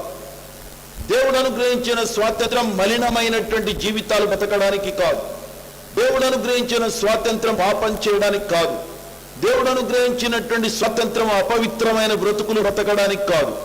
దేవుడు అనుగ్రహించిన స్వాతంత్రం నీతిగా బ్రతకడానికి, యథార్థంగా బ్రతకడానికి, పరిశుద్ధత కలిగి జీవితాన్ని కొనసాగించడానికి, అనేకును పరిశుద్ధతలోనికి నడిపించడానికి అది మనం గుర్తు చేసుకోవాలి. కానీ ఒక్కడంటే ఒక్కడికి కూడా అసలు ఇంగిత జ్ఞానం లేకపోతే ఎలాగా? దేవుడిచ్చిన స్వాతంత్రాన్ని ఎంత భయంకరంగా వాడుకున్నారు వాళ్ళు. అది అబ్రాహాము వెళ్ళి విడిపించకపోతే వాళ్ళ గతి ఏమయ్యేది? అసలు సొదొమ గొమొర్రా అనేది ఒకటి ఉండేదా? సొదొమ గొమొర్రా అనే రాజ్యం ఉండేదా అని అబ్రాహాము విడిపించకపోతే? దాని ఉనికి ఉండేది కాదు, ఆ దశ ఉండేది కాదు, అదంతా కూడా పాడుపెట్టబడి ఉండేది. లేక వేరే వాడెవడో వచ్చి అక్కడ ఆక్రమించుకుని ఉండేవాడు. వాడికి రాజుతో సైతం మొత్తం అందరూ కూడా బంధించబడి వెళ్ళిపోయారు కదా నగరంలో. రాజుకు బుద్ధి లేదు, అధిపతులకు బుద్ధి లేదు, ప్రజలకు బుద్ధి లేదు, సామాన్యమైన జనాంగానికి బుద్ధి లేదు. అందరూ కూడా పాపం చేసి భయంకరమైన రీతిలో దుష్టత్వానికి అలవాటు పడిపోయారు. అంటే మానవ జీవితం ఎంత నీచాతి నీచమైన స్థితికి దిగజారిపోయిందో అది మీరు ఆలోచించాలి. దేవుని పిల్లలారా, ప్రభువుని బట్టి మీకు మనవి చేస్తున్న విశ్వాసులకు, అలాగే నా తోటి సేవకులు, సంఘాలు అందరూ జ్ఞాపకం చేసుకోవాలి. దేవుడు మనలను ప్రేమించి మనకిచ్చిన విమోచనను దీనికి వాడుకుంటున్నాం. దేవుని జ్ఞాపకం చేసుకుంటున్నామా లేదా? దేవుని బుద్ధిని అలవాటు చేసుకుంటున్నామా లేదా? దేవుని స్వభావాన్ని మనం సంతరించుకుంటున్నామా లేదా? దేవుని వాక్యాన్ని తలపోస్తున్నామా లేదా? దేవుని కొరకైన తపన, తృష్ణ, ధ్యానం మనకుందా లేదా? ఇది మనం ఆలోచన చేసుకోవడం చాలా అవసరం. 50 మంది ఉంటే నువ్వు కాపాడవా అని అడిగాడు. 50 మంది ఉంటే కాపాడుతాను అన్నాడు. 5 తక్కువైతే నాశనం చేస్తావా? 5 తక్కువైతే కూడా నాశనం చేయను. ఇంకొక 5 40 మంది ఉంటే 40 మందిని నాశనం చేయను. మళ్ళా 10 తగ్గించాడు, 30 నాశనం చేయను, 20 నాశనం చేయను, 10 నాశనం చేయను.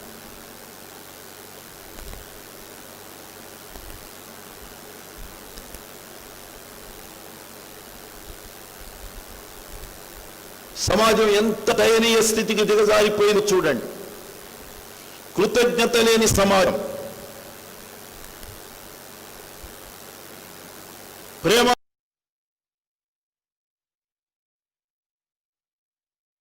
గురించి పట్టించుకోవాల్సిన అవసరత లేదు. లోతు ఎప్పుడో తనను వదిలిపెట్టి వెళ్ళిపోయాడు. ఎలా చస్తే నాకేంటి అని అనుకోవచ్చు. వాడు వెళ్ళి సొదొమలో కాపురం ఉన్నాడు. సొదొమ పరిస్థితి ఏమిటో ఈయనకు తెలుసు. కానీ దేవుడు కేవలం అవతల ఉన్నటువంటి అబ్రాహాం యొక్క ప్రార్థన ద్వారా సొదొమను అనేక రీతులుగా కాపాడుకొచ్చాడు. చివరికి శత్రువులు వచ్చి ఎత్తుకుపోతున్నప్పుడు కూడా అబ్రాహాము ప్రార్థనాపరుడు మాత్రమే కాదు, ప్రార్థన చేయడం మాత్రమే కాదు, వెళ్ళి వాళ్ళని కాపాడడంలో సహకరించాడు. ప్రేయర్తో పాటుగా అతని యొక్క క్రియలు కూడా అతనికి తోడ్పడ్డాయి. నేను ప్రార్థన చేస్తానులే అని ఊరుకోలేదు.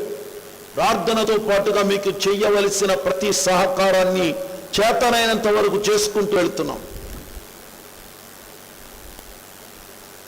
జస్ట్ ప్రార్థన చేసి వదిలేట్లా, ప్రార్థనతో పాటుగా వాళ్ళ కోసం పోరాడడం జరుగుతుంది. మా ప్రార్థనలు పోరాడుతున్నాం. అనేక రీతులుగా కృషి చేయడం జరుగుతుంది. అయినా జీవితాలను మార్చుకోకపోతే ఎలా? అబ్రాహాము యొక్క విజ్ఞాపన ఎంతో గొప్పది. ఈ రోజున సంఘానికి అంతటికీ మనవి చేస్తున్నాను. ఇక్కడ అబ్రాహాము ఒక మంచి గొప్ప విజ్ఞాపన పరునిగా కనబడుతున్నాడు. ఈ సొసైటీ కోసం మనం కూడా అదే విధంగా ప్రార్థన చేయాలి. ఇంకెక్కడో ఓ 5-10 మందో నీతిమంతులు ఎక్కడో ఉన్నారు గనక ఇంకా ఈ సమాజం బతికుంది. మెల్లమెల్లగా ప్రతి ఒక్కడు తన నీతిని వదిలిపెట్టుకొని అడ్డదారులలో ప్రయాణిస్తున్నాడు. అయిపోయింది, టైం అయిపోయింది. నిన్నట్రాక నీతివంతులుగా ఉన్న వాళ్ళు ఈ రోజున పాపపు ఊబిలో కూలుకొని పోతున్నారు. అందువలన టైం అయింది.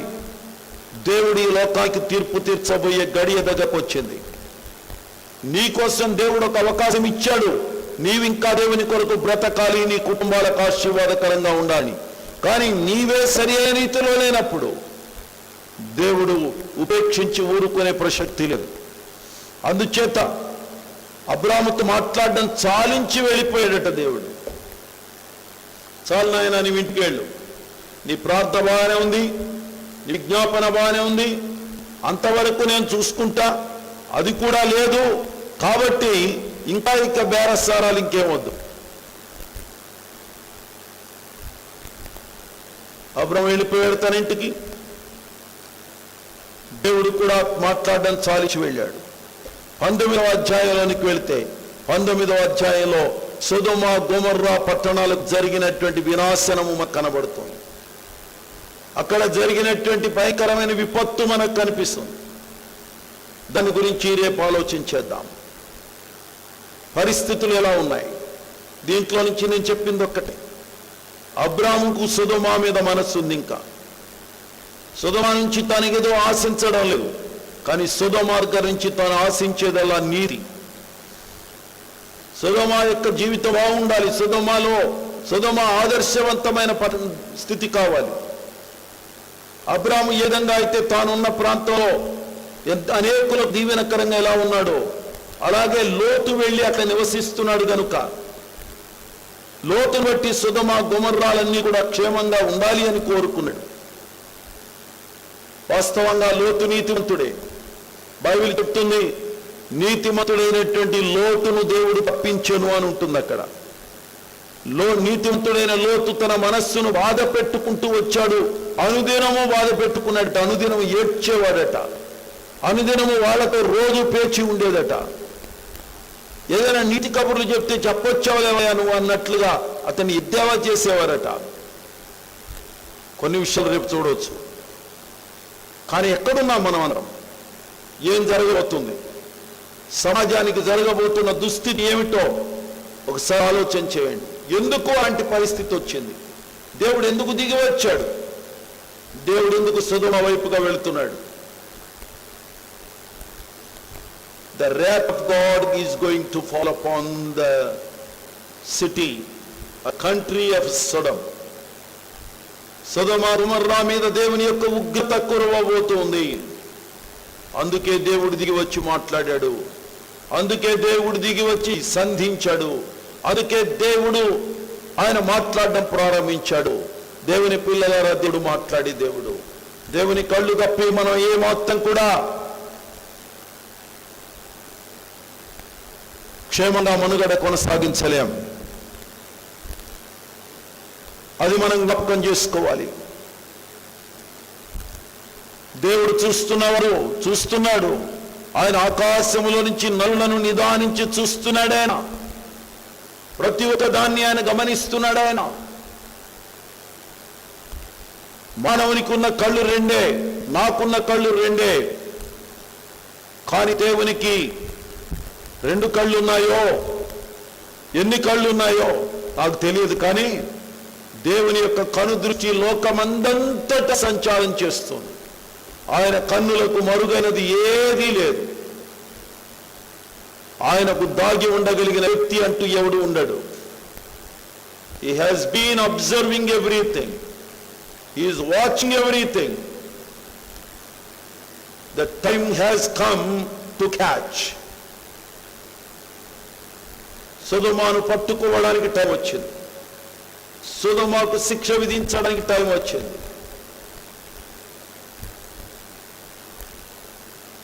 జీవితాలు మార్చుకోకపోతే, బ్రతుకులను దేవుని యొక్క చేతులకు అప్పగించుకోకపోతే, హృదయాలను దేవుని యొక్క చేతుల్లో పెట్టుకోకపోతే, అంత ప్రేమను మనం సరి అయిన రీతిలో అవగాహన చేసుకోకపోతే పరిస్థితి ఏమిటి?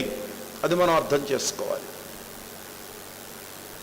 ప్రపంచం ఇలాగే ఉంది ఈరోజు. ప్రపంచం ఏ విధంగానే ఉంది ఈరోజు. ఈ ప్రపంచం మీదకి వస్తున్న ఉపద్రవాలన్నింటికీ కారణం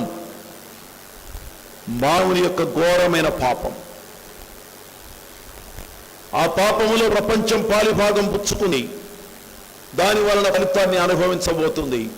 ఆ పాపములో మీరు పాలిభాగస్తులై ఉంటే విశ్వాసులారా, దేవుని పిల్లారా, మీరు గనక ఆ పాపంలో పాలిభాగస్తులైతే ప్రపంచ నాశనములో మీరు కూడా పాలిభాగస్తులు అవుతారు. ప్రపంచ నాశనానికి మీరు కూడా కారకులు అవుతారు. ప్రపంచాన్ని రక్షించవలసిన బిడ్డలం మనం. కొంతమందినైనా ఒక మంచి మార్గంలోని నడిపించుకోవలసిన బిడ్డలం మనం. మన తోటి సోదరుణ్ణి దారి తప్పుతూ ఉంటే వాళ్ళని క్రమంలో ఉంచుకోవాల్సిన వ్యక్తులం మనం పాడవుతూ మిగిలిన వాళ్ళని కూడా పాడు చేస్తే దాని యొక్క స్థితి ఎంత నష్టాన్ని కలిగిస్తుందో మనం అర్థం చేసుకోవాలి. దేవుని హృదయం ఎంత ఆక్రోషిస్తుంది. దేవుడు దానికోసం పని కట్టుకుని రావాలా? దేవుడు దానికోసం పని కట్టుకొని పని మొదలు పెట్టాలా? ఆయన చేయాల్సిన పనులు ఎంతమందికో ఎన్నో రకాలుగా చేయాల్సిన పనులున్నాయి. సేవలు చేయాల్సిన పనులున్నాయి. ఎంతో మందికి దీవెనలు ఇవ్వాల్సిన పనులున్నాయి. ఇంకా క్రియేషన్ ఇంకా కొత్తగా రూపొందింప చేయవలసిన ఎన్నో పనులున్నాయి.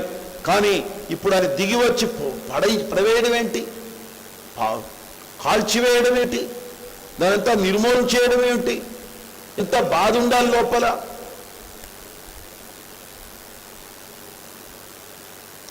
తాను నిర్మించిన దేశమే కదా, డెవలప్ అవ్వడానికి తానే కదా సహకరించింది. తానే నాశనం చేయడానికి పూనుకున్నాడంటే ఎంత బాధ వేస్తే, ఎంత గుండె కోత ఉంటే ఆ పని చేయగలుగుతాడు. సొదొమ యొక్క మొర నా దృష్టిలో చాలా గొప్పది. దాని పాపము చాలా తీవ్రతరమైంది. అందుకే నేను దిగొచ్చా. నేను చేయబోయే కార్యాన్ని అబ్రహాముకు దాయను నేను చెప్పబోతున్నాను. అందుకే వచ్చాను. దానికి అబ్రహాము కాళ్ళ వేళ పడ్డాడు. కానీ కనీసం ఆ 10 మంది లేనందువలన సొదొమ గొమొర్రాలోకి వెళ్ళక తప్పలేదు. సొదొమలోకి వెళ్ళి సొదొమ ప్రజలు అక్కడికైనా సరే తను ఆహ్వానిస్తారేమో, తన మాట వింటారేమో, తాను చెప్పే ఉపదేశాన్ని వింటారేమో అని చూశాడు. కానీ సొదొమ గొమొర్రా ప్రజలు భయంకరమైనటువంటి రీతిలో ఆయన పట్ల వ్యవహరించారు, దేవుని పట్ల వ్యవహరించారు. అందువలన వారి నాశనాన్ని వారే కొని తెచ్చుకున్నారు. 19వ అధ్యాయం చదువుకోండి జాగ్రత్తగా. రేపు ధ్యానం చేద్దాం. తలలో ఉంచండి, ప్రార్థన చేసుకుందాం. దైవ సేవకురాలు ప్రార్థన చేస్తారు.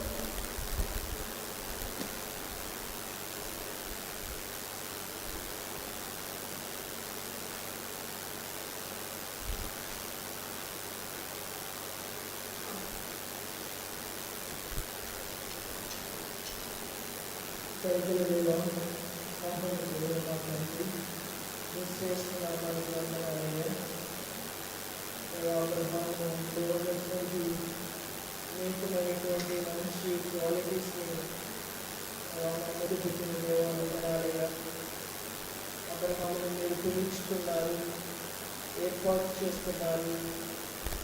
మీ పిలుపునకు తగిన రీతిలో, మీ ఏర్పాటునకు తగిన రీతిలో మీరు తండ్రి ఏదైతే తండ్రి అబ్రహాము జీవితంలో ఆశీర్వాదకరంగా కొనసాగింప చేశారో వాటిని అనేకులకు ఆశీర్వాదాన్ని పంచడానికి, అనేకుల శ్రేయస్సు కొరకు ఒక వయసు వచ్చినటువంటి స్థితిలో సైతము అబ్రహాము చేసినటువంటి సాహస కార్యాలను బట్టి మీ సన్నిధిలో స్తుతిస్తున్నాను. అబ్రహాము ఈ సొదొమ గొమొర్ర రాజులు మరి అనేక మంది రాజులు యుద్ధానికి వచ్చినప్పుడు అక్కడ ఉన్నటువంటి ప్రజలను బందీలుగా చేసినప్పుడు వారితో యుద్ధం చేశాడు.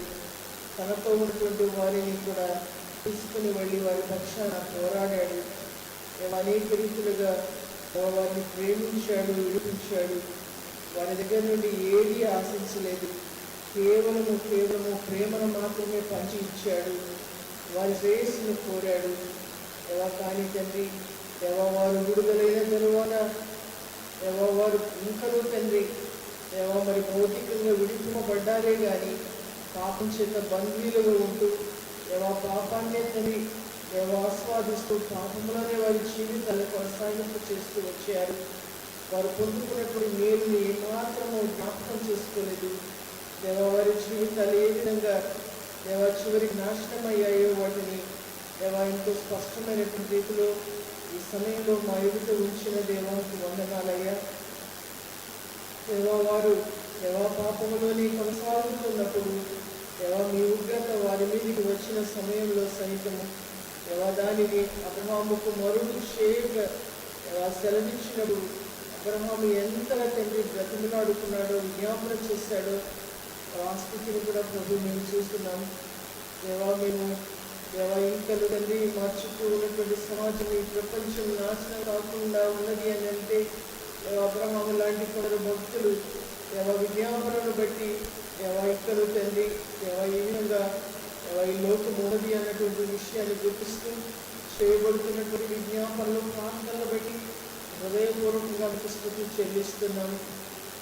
అనేక రీతిలో మేలు పొంది విడిపింపబడి అనేక రీతిలో తండ్రి మీ వాక్యాన్ని వింటూ కూడా ఇంకలు తండ్రి పాపానికి మరి మొగ్గు చూపిస్తూ పాపానికి బానిసలు ఉంటూ మీ వాక్యాన్ని ఖాతరు చేయకుండా ఉన్నటువంటి అనేక మందితో మీరు మాట్లాడుతూ వస్తున్నటువంటి మాటలను బట్టి మీకు వందనాలు చేస్తున్నానయ్యా.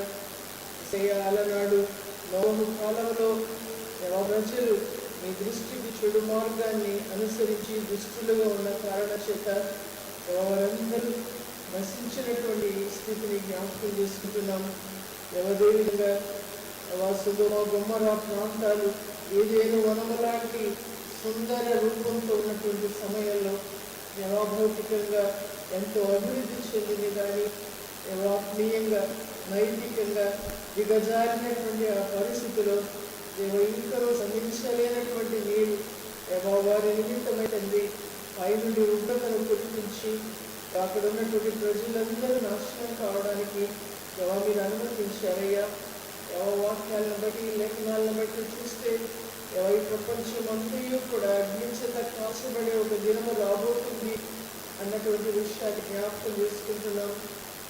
మరి చుట్టూ ఉన్నటువంటి పరిస్థితులు మా ఎదుట తండ్రి మేము కళ్ళతో చూస్తున్నటువంటి పరిస్థితులు మేము వింటున్నటువంటి అనేకమైనటువంటి విషయాలు మీరు తండ్రి చూపించబోయే ఉగ్రత త్వరలో రానున్నది అనేటువంటి విషయాన్ని జ్ఞాపకం చేసుకుంటూ మరొకసారి మీ బిడ్డలమైనటువంటి మేము ఈ సన్నిధిలో ప్రార్థిస్తున్నాము. నాయన కరుణించండి, కనికరించండి, సేయాకును చూపించండి. నాయన ఎంతో మంది మిమ్మల్ని ఎగరనటువంటి ప్రజలు లోకల్లో 1,600,000 మంది నాశనం అయిపోతూ ఉన్నారు. నాశనం వైపు పరుగులు తీస్తున్నారు.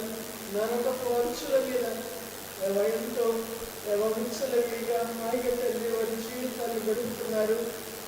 మీ చేత రక్షించబడి మీ వాక్యాన్ని వింటూ మరి మీలో ఉన్నటువంటి సత్యాన్ని ఎరిగినయో కూడా మరి అనేక మంది ఇంకను ఆ పాపం వైపు పాపం స్థితి వైపు పరుగులు తీసినటువంటి ప్రజలు ప్రభు ఉన్నారయ్యా.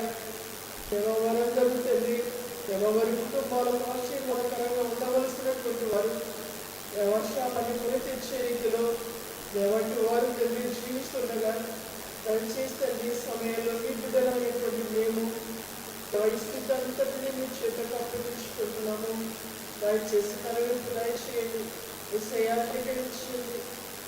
కృప చూపించండి. నాయన మీ చేరు వెలిగింపబడినటువంటి ఎవరు కూడా తిరిగి తండ్రి నాశనం వైపు పరుగులెత్తకూడదని నాశనాన్ని కొని తెచ్చుకునే వారుగా వారి గృహాలకు శాపాన్ని కొని తెచ్చేవారు ఎవరు ఉండకూడదని సన్నిధిలో ప్రార్థిస్తూ మేము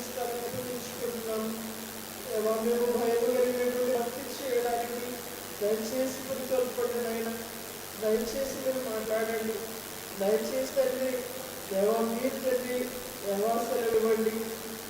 కడుపులు దయచేయమని ప్రార్థిస్తున్నాము, సహాయం చేయమని కోరుకుంటున్నాము.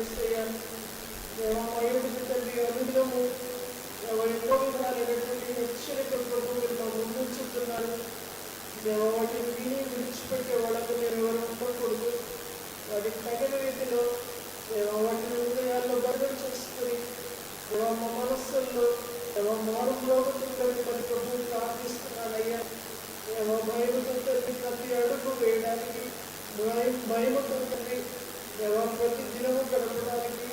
మమ్మల్ని కొలుపట్టి సహాయం చేయండి. యేసయ్యా, మీరెంతో దీర్ఘశాంతము కలిగిన దేవుడు, దయా సమృద్ధి కలిగినటువంటి దేవుడు అయ్యా. క్రైస్త గొప్ప దేవుడు అయినటువంటి మీరు మాకు దేవునిగా తండ్రిగా ఉండడం ఎంతో ధన్యులు, భాగ్యవంతులు.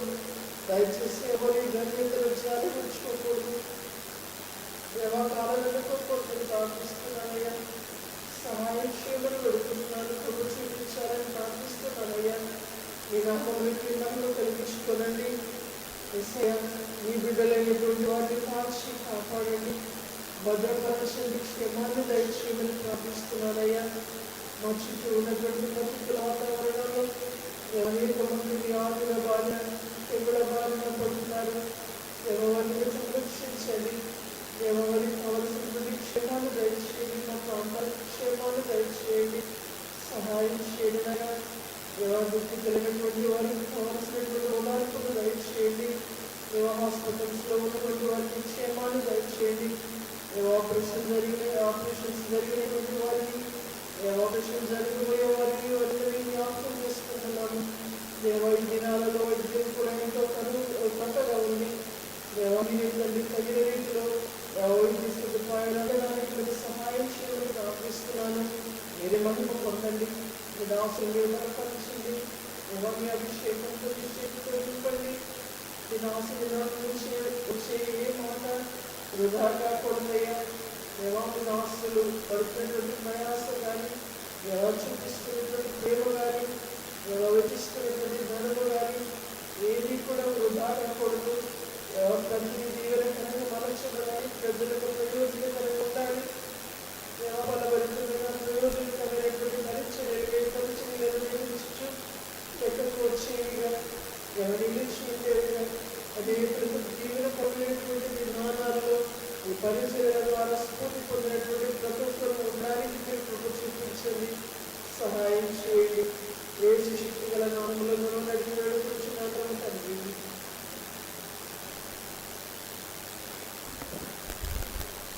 అద్వితీయ దేవుడు అయిన మా ప్రియ తండ్రి, ప్రేమాస్వరూపుడాని ప్రశస్తమైన నామమునకు స్తోత్రం. ఈరోజు కొద్ది నిమిషాల పాటు నీ మాటలు ధ్యానించే అవకాశం కల్పించావు. నీ వాక్యము ఎన్నెన్ని పాఠాలు నేర్పుతుంది, ఎన్నెన్ని సత్యాలు మాకు నేర్పిస్తుంది. సమాజంలో ఉన్నటువంటి మా యొక్క బ్రతుకులను తేటగా మాకు చూపించేది నీ వాక్యమే. అద్దంలాగా మా ముందు నీ వాక్యాన్ని ఉంచుతున్నావు. మా బ్రతుకును దిద్దడానికి మీరు ఉపక్రమిస్తున్నారు. కానీ కొంతమంది మనస్సాక్షిని మొద్దుపరుచుకొని, హృదయాలను కాఠిన్యం చేసుకొని, జీవితాలను సాతానుకు అప్పగించి బ్రతుకుతున్నటువంటి వ్యక్తులు ప్రపంచవ్యాప్తంగా ఈ రోజున చాలామంది ఉన్నారు.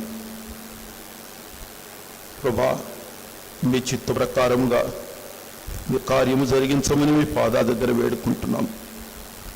మీ చిత్త ప్రకారంగా సాతాను బంధకాల్లో నుంచి వారికి విడుదల కలిగించమని వేడుకుంటున్నాం.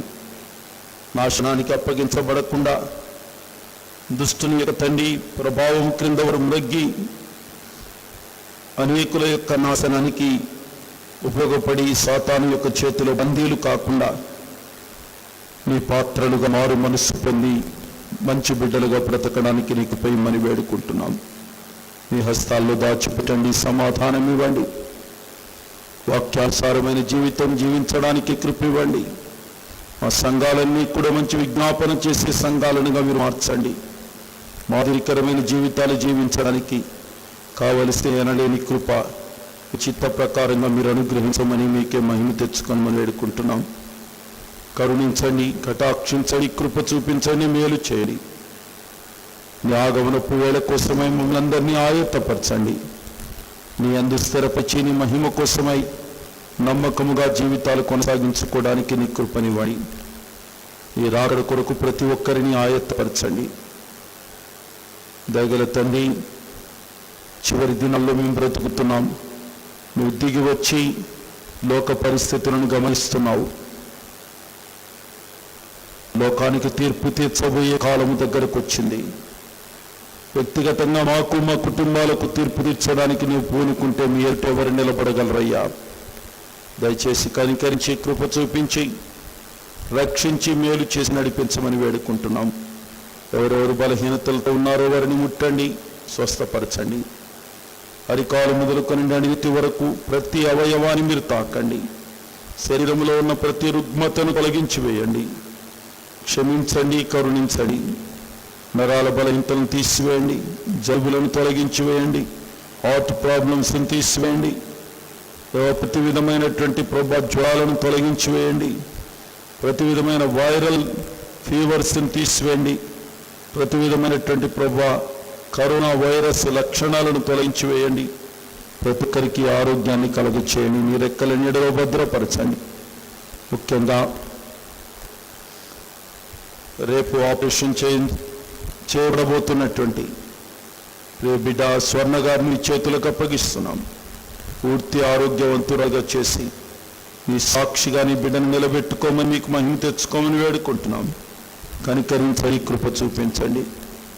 అదేవిధంగా సిరపూర్లో ఆపరేషన్ చేయబడిన బిడ్డ కొరకు నీ సన్నిధిలో ప్రార్థిస్తున్నాం. బిడ్డను తండ్రి దీర్ఘాయుష్మంతురాలుగా చేయండి. నీ కొరకు గొప్ప ప్రతినిధిగా, గొప్ప సాక్షిగా వాడుకోండి. కుటుంబాన్ని అంతటినీ జ్ఞాపకం చేసుకొని కుటుంబానికి క్షేమాన్ని విస్తరింపచేయండి. అలాగే ఇంకెంతమంది బలహీనతలతో ఉన్నారు, వారిని తాకి ఆరోగ్యవంతులుగా మార్చండి. కరోనా బారిన పడి చాలా ఇబ్బంది పడుతున్నటువంటి వ్యక్తులకు త్వరగా ఉపశమనాన్ని కలుగ చేయండి. అదే రీతిగా ఏ కుటుంబాలలో అయితే తమ ఆప్తను కోల్పోయిన కుటుంబాలు ఏవైతే ఉన్నాయో వారికి ఓదార్పును, ఆదరణను కలిగించండి. ఆ పరిచర్యలన్నీ ఎంతో స్తబ్దతగా ఉన్నాయ్యా. నీ చిత్తమైతే ఈ పరిచర్యలను పునరుద్ధరించండి. ఈ పరిచర్యలకు మంచి ద్వారాలు తెరవండి. ఈ పరిచర్యలు తిరిగి మునుపటి కంటే మంచి రూపంలోనికి రావడానికి నీ కృపనివ్వండి. ప్రతి విధమైన సహాయాన్ని అందించి సర్వోన్నతుడైన నీ దివ్యనామములకు మహిమ తెచ్చుకోండి. ఈ చేతులకు అప్పగిస్తున్నాము, కృప చూపించండి.